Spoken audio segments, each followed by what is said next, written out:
Good afternoon. Profit depreciation में further continue कर रहे हैं। मैंने एक दो पॉइंट्स बताने हैं, उससे रिलेटेड क्वेश्चन कराऊंगी। कई बार क्या होता है, डेप्रिसिएशन जब हम कैलकुलेट करते हैं या सेल कुछ होती है किसी एसेट की, तो हमारा शॉर्ट टर्म कैपिटल गेन या कैपिटल लॉस निकल आता है। वो कब निकलता है? दो केसेस में है। एक तो रिटन डाउन वैल्यू बेसिस पे जब हम डेप्रिसिएशन निकाल रहे होते हैं, तो अगर ट्रांसफर ऑफ वन और मोर एसेट्स, एक ब्लॉक ऑफ एसेट्स में से एक या एक से ज्यादा एसेट ट्रांसफर होता है यानी कि सेल होता है, और उसकी वजह से जो सेलिंग प्राइस है वो ज्यादा है किससे? Total value of the assets जो उस ब्लॉक में है, यानी कि एक्सपेंसेस ऑफ ट्रांसफर, अगर सेल एक्सपेंसेस कोई हैं वो, plus written down value of the block जो ऑलरेडी एग्जिस्ट कर रहा है, प्लस अगर कोई नया एसेट परचेज किया है, वो सारा कुछ मिला के अगर सेल प्राइस से एक्सीड, मतलब सेल प्राइस उससे एक्सीड कर जाती है, तो वो ब्लॉक को हम अज्यूम करते हैं कि वो एग्जिस्ट ही नहीं करता है अब, और जो डिफरेंस होगा वो शॉर्ट टर्म कैपिटल गेन माना जाएगा। नेक्स्ट इज, अगर उस ब्लॉक ऑफ एसेट्स में सारे एसेट्स ही ट्रांसफर हो जाते हैं या सारे एसेट्स सेल हो जाते हैं, तो भी आपका उसके अंदर the block does not exist, तो जो डिफरेंस होगा वो शॉर्ट टर्म कैपिटल गेन या शॉर्ट टर्म कैपिटल लॉस आएगा। इसके अलावा अगर आप एक्चुअल कॉस्ट बेसिस पे डेप्रिसिएशन चार्ज कर रहे हो, जैसे पावर अंडरटेकिंग्स में है, उस केस में दो चीजें होंगी। एक तो टर्मिनल डेप्रिसिएशन आएगी। टर्मिनल डेप्रिसिएशन कब आएगी? जब जो मनी रियलाइज्ड है, यानी कि सेल प्राइस जो है, is less than the written down value. ठीक है, मनी रियलाइज्ड कम है, रिटन डाउन वैल्यू ज्यादा है देन द सेलिंग प्राइस, तो जो डिफरेंस होगा उसको हम टर्मिनल डेप्रिसिएशन मानते हैं। और बैलेंसिंग चार्ज कब होगा? अगर मनी रियलाइज का ऑपोजिट, अगर मनी रियलाइज ज्यादा है तो difference is treated as deemed profit और उसको बैलेंसिंग चार्ज बोलते हैं हम। देन एक पॉइंट और है कि अगर सोल प्रोप्राइटरशिप और पार्टनरशिप कन्वर्ट होती है कंपनी में, तो कैसे डेप्रिसिएशन चार्ज करनी है उस एसेट्स की जो पहले सोल प्रोप्राइटरशिप की थी फिर कंपनी की होगी, on the basis of number of days. ये मैंने पहले भी आपको होल्डिंग कंपनी के बारे में के केस में बताया था। Same for partnership conversion to या sole proprietorship conversion to company होगा। सो अब मैं करा रही हूँ क्वेश्चन नंबर 8, पेज 2.140 पे।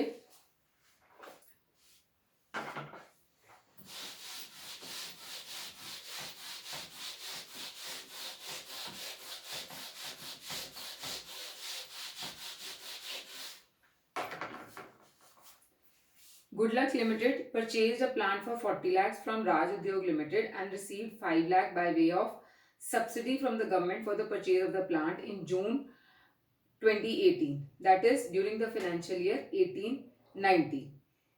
In January 2020, okay, अब ये जनवरी 2020 में वो डिस्ट्रॉय हो गया है फायर से और क्लेम मिला है, तो उससे पहले उसकी रिटर्न डाउन वैल्यू निकाल लेते हैं जब से वो खरीदा है एसेट। तो कॉस्ट 2018-19 में खरीदा है उसने, तो कॉस्ट थी 40 लाख रुपीस।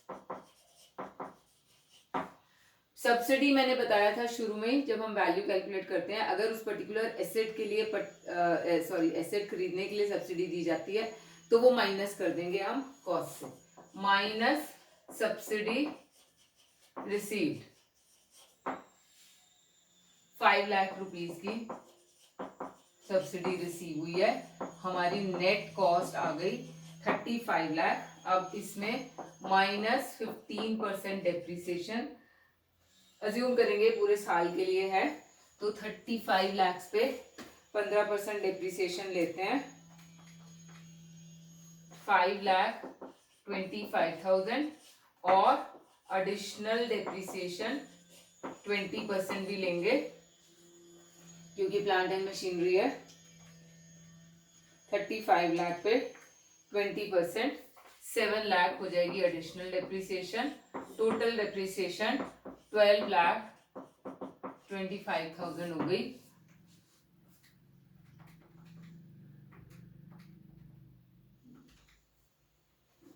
$22,75,000 ये हमारी रिटर्न डाउन वैल्यू है ऑन 31 मार्च 2019। ठीक है, अब नेक्स्ट ईयर से स्टार्ट करते हैं। रिटन डाउन वैल्यू ऑन 1 अप्रैल 2019 को यही वाली है 22,75,000 की। अब हमें दिया हुआ है ये वाला तो प्लांट डिस्ट्रॉय हो गया, उसका क्लेम मिल गया हमें 4 लाख रुपए। Scrap was sold by the company for 70,000। Assuming the plant is depreciable at 5%, calculate the depreciation etc. for the previous year 1819 and 1920 in the following cases। तो ये हमने 1819 का निकाल लिया। इसके अंदर हमारी डेप्रिसिएशन यस ठीक आ गई है 5,25,000 एंड 7 लाख गिवन है आंसर में। हमें दो ऑप्शंस दी हुई हैं। If the plant is replaced in February 2020 at the cost of 45 lakhs। तो ए पार्ट कर रहे हैं पहले, अगर प्लांट रिप्लेस हो जाता है तो हम पहले एडिशंस ऐड करते हैं, प्लस एडिशंस 45 लाख का नया प्लांट खरीदा है, minus money realised. Insurance claim से 4 लाख मिला है, स्क्रैप से हमारे को 70,000 मिला है, 4,70,000 हमारा मनी रियलाइज्ड है पुरानी वाली मशीन में से।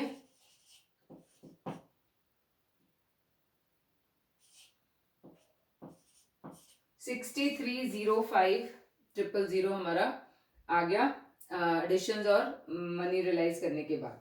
अब डेप्रिसिएशन चार्ज करेंगे ऑन जो नया खरीदा है 45 लाख सिर्फ आधे साल की। क्यों? क्योंकि फेब्रुअरी में परचेज हुआ है। यस, फेब्रुअरी में परचेज हुआ है। Depreciation on 45 lakh for half year, 15% लगाते हैं इस पे आधे साल के लिए। 33,75,000 ये आ जाएगा, यहीं पे लिख रही हूं। और additional depreciation again on 45 lakhs for half year.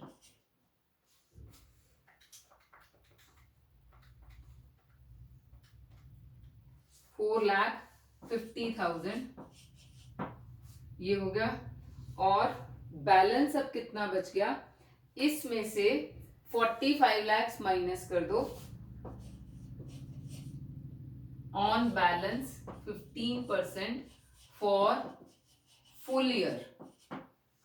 तो 63,05 में से 45 लाख माइनस कर दो, 1805 रह जाएगा। इस पे 15% डेप्रिसिएशन 27,750 आ जाएगा। ये तीनों हमने माइनस कर देनी है इसमें से।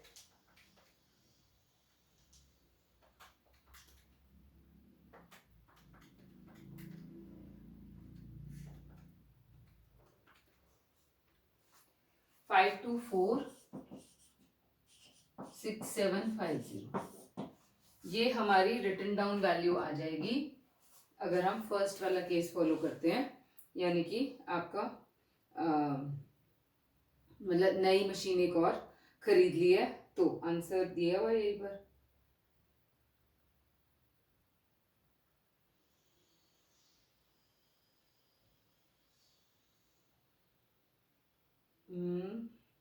एडिशनल 4,50,000 है और इन दोनों का टोटल 33,75,000 प्लस 27,0750।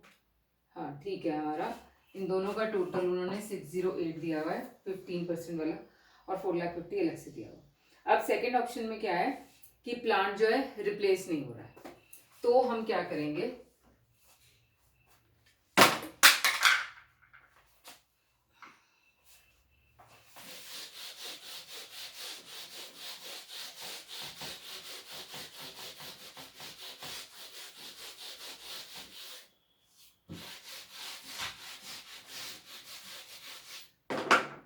बी पार्ट में अगेन हमारी रिटन डाउन वैल्यू तो यही है। रिटन डाउन वैल्यू ऑन 1 अप्रैल 2019 22,75,000 ही है। इसमें परचेज कुछ नहीं है, माइनस मनी रियलाइज कर देंगे 4,70,000।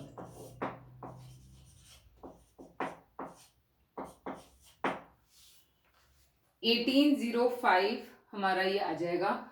और क्योंकि ये सारे का सारा प्लांट जो था, जो खरीदा हुआ था, वो सारे का सारा डिस्ट्रॉय हो गया था, तो अब ये हमारा शॉर्ट टर्म कैपिटल लॉस होगा इस केस में। ठीक है, क्योंकि हमारा मनी रियलाइज जो है वो कम है, रिटन डाउन वैल्यू ज्यादा है, तो ये हमारा शॉर्ट टर्म कैपिटल लॉस होगा। इसलिए लॉस होगा क्योंकि वो वाला तो प्लांट एग्जिस्ट ही नहीं कर रहा जिसकी हम डेप्रिसिएशन निकाल रहे हैं उसमें, तो इसके ऊपर कोई डेप्रिसिएशन नहीं चार्ज होगी। जो मनी रियलाइज्ड है वो माइनस करके शॉर्ट टर्म कैपिटल लॉस आएगा, क्योंकि प्लांट है ही नहीं, अब सारे का सारा डिस्ट्रॉय हो गया।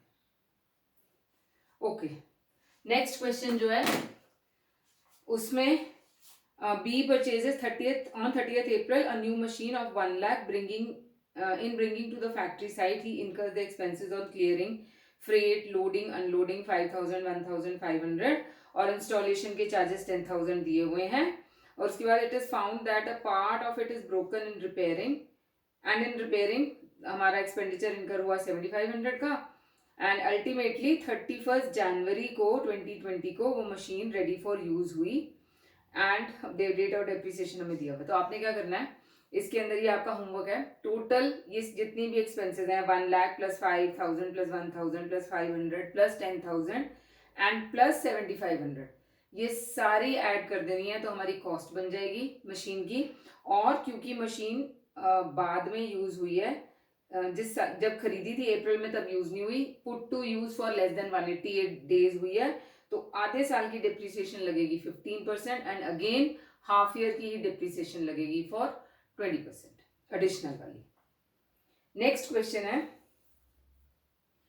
a machine purchased in 2017-18 for 80,000 was brought to use on 31st October 2018।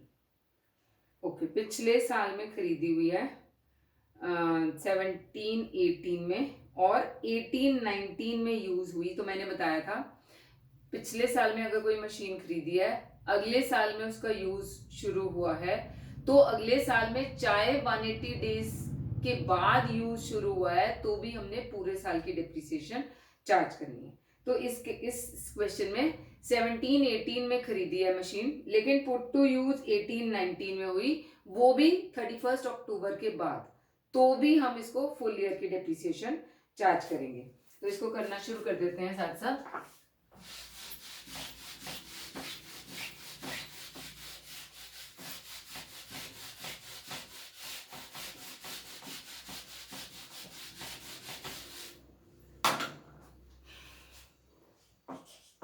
Previous year 2018-19 का करते हैं। पहले कॉस्ट थी मशीन की 80,000 रुपीज और इंस्टॉलेशन एक्सपेंसेस हैं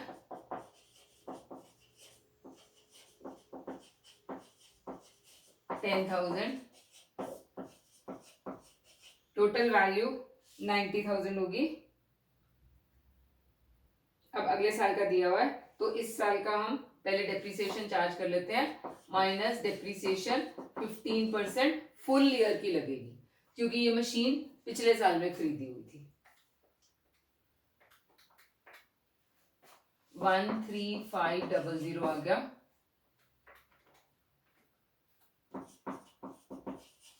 ये हमारी 31 मार्च 2019 को रिटर्न डाउन वैल्यू आ गई। अब प्रीवियस ईयर 2019-20 में रिटर्न डाउन वैल्यू ऑन 1 अप्रैल 2019 को 76,500 आ गई। अब इसमें से कुछ और खरीदी है मशीन, ये वाली मशीन तो डिस्ट्रॉय होगी जून में और स्क्रैप में 500 रुपये मिले और फायर इंश्योरेंस कंपनी ने 54,500 दे दिया, रेट ऑफ डेप्रिसिएशन दिया हुआ है। This machinery was only item in this block और हमें रिटर्न डाउन वैल्यू निकालनी है। तो परचेजेस कुछ नहीं है, minus money realised again 54,500 plus 500, तो 55,000 पैसा मिला।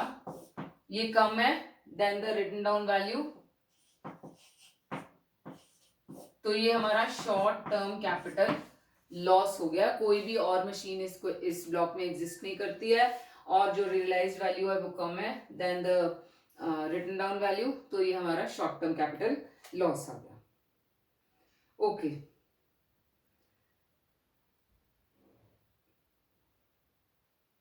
नेक्स्ट क्वेश्चन आपका होमवर्क है, फिर से शमशेर सिंह का है।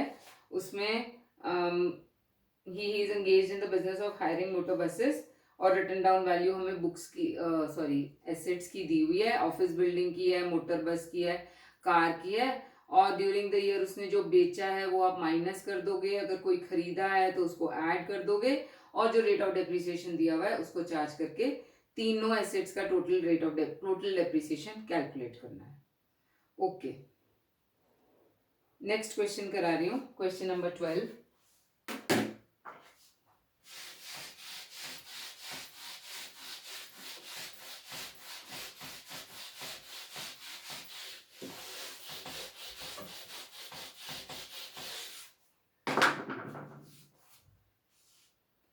From the following particulars, you are required to ascertain the depreciation admissible under and other liabilities in respect of the previous year relevant to the assessment year 2021. Okay, हमें दो assets दिए हुए हैं, एक प्लांट एंड मशीनरी और एक building का। तो सबसे पहले प्लांट एंड मशीनरी का ले लेते हैं। रिटन डाउन वैल्यू हमें दी हुई है, निकालना क्या हमें, डेप्रिसिएशन निकालनी है और other liability. Written down value हमें दी हुई है 2,50,000 की, प्लस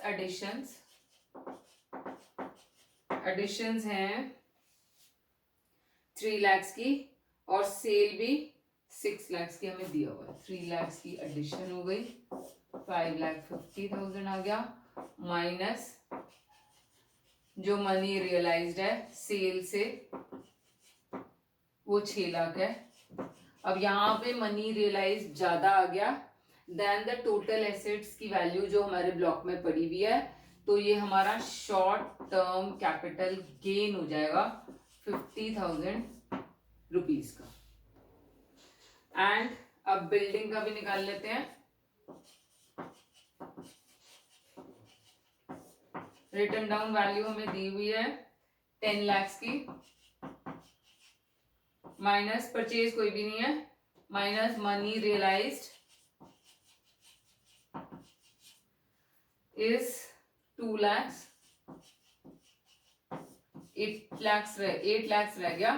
तो depreciation at the rate of 10% is 80,000 rupees. Depreciation सिर्फ इसी में आएगी, उसमें कोई डेप्रीसिएशन नहीं आएगी क्योंकि हमारा मनी रियलाइज्ड इतना ज्यादा है than the total value which is there in the block, तो शॉर्ट टर्म कैपिटल लॉस हो जाएगा, सॉरी गेन हो जाएगा। देन एक क्वेश्चन और करा रही हूँ, question number 13। Following are the particulars of assets at the beginning of the year. बहुत सारे एसेट्स दिए हुए हैं। Machine worth rupees this much was purchase. Okay, 1 by 1 करते हैं, जो जिसके बारे में जो दिया हुआ है।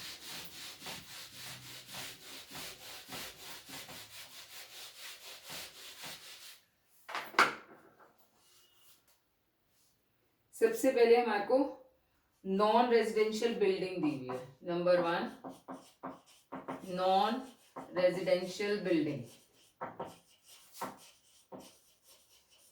क्या रेट ऑफ डेप्रिसिएशन है इसका, 10%। हमारे को रिटन डाउन वैल्यू दी हुई है 10 लाख की।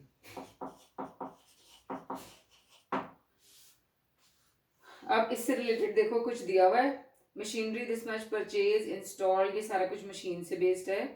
रेजिडेंशियल बिल्डिंग के बारे में इंफॉर्मेशन दी हुई है, नॉन रेजिडेंशियल के बारे में कुछ नहीं दिया हुआ है। तो हमारे को डेप्रिसिएशन निकालनी है। Depreciation at the rate of 10% इसके ऊपर आ जाएगी 1 लाख रुपीज। अब नंबर 2 रेजिडेंशियल बिल्डिंग,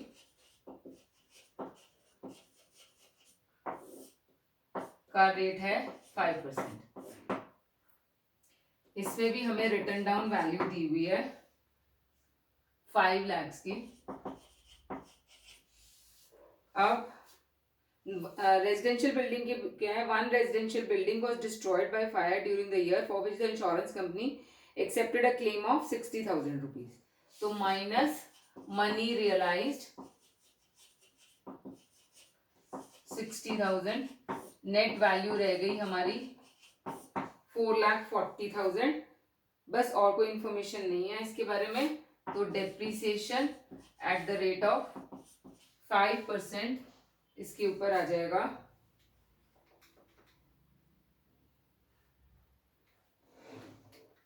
22,000.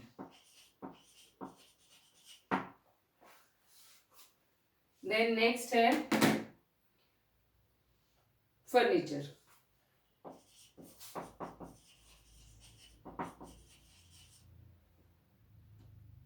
ये रेट ऑफ डेप्रिसिएशन है 10%. Written down value is 1 lakh. कुछ भी नहीं दिया हुआ इसके बारे में. तो depreciation at the rate of 10% will be 10,000 rupees. अब number 4, plant and machinery. Rate of depreciation 15%.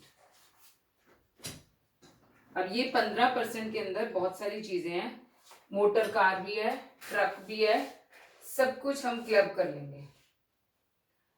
एक तो प्लांट एंड मशीनरी है 15 लाख की. मोटर कार है 1 लाख. और ट्रक 27,000. टोटल इस ब्लॉक में 16,27,000 के एसेट्स हैं 15% ब्लॉक में. इसके बाद इसके बारे में इंफॉर्मेशन दी हुई है. Money worth ₹5 lakh was purchased, sorry machinery worth ₹5 lakh was purchase and installed on 14th October. तो प्लस एडिशंस 4 लाख नहीं 5 लाख 27,000 ये हो गया. उसके बाद जैसे engage in the business of manufacturing. Okay, ये हमारे को क्यों दिया हुआ है engage in the business of manufacturing? क्योंकि हमारे को एडिशनल इन्फॉर्मेशन तभी मिलती है, एडिशनल डेप्रिसिएशन तभी मिलती है अगर मैन्युफैक्चरिंग के लिए प्लांट एंड मशीनरी यूज की गई. उसके बाद सेल हमें दी हुई है.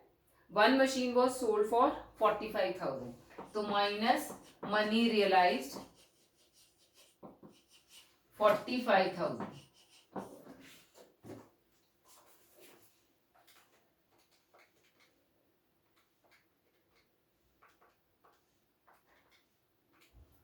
$20,82,000 ये आ गया. अब हमने इसके ऊपर डिप्रिसिएशन चार्ज करनी है. कैसे? जो 5 लाख की नई मशीन आई है एडिशंस में, वो 14th October को आई है, तो उसके ऊपर आधे साल की डिप्रिसिएशन लगेगी. Depreciation eight the rate of 15% on 5 lakhs for half year. तो ये कितना आया? 5 लाख पे 15% डिवाइड बाय 2, 37,500 ये हो गई डेप्रिसिएशन. इसी के ऊपर एडिशनल डेप्रिसिएशन लगेगी 20% for again half year. additional depreciation at the rate of 20% on 5 lakh for half year.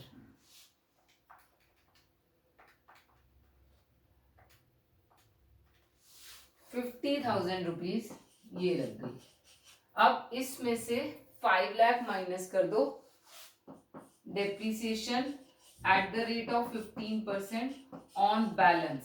Balance कितना बच गया? 2082,000 में से 5 लाख माइनस कर दो तो 1582 पे पूरे साल की डेप्रिसिएशन लगेगी 237300.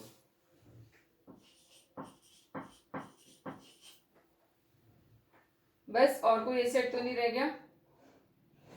इसको टोटल करके देखते हैं हमारी डेप्रिसिएशन ठीक आ रही है. 1 lakh plus 22,000 plus 10,000, 37500, 50,000, 37300, 456,800. Yes.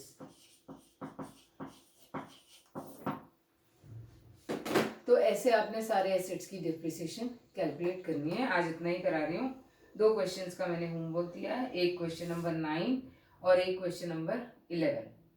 And next class में इसको खत्म कर देते हैं. So then we will continue in the next class.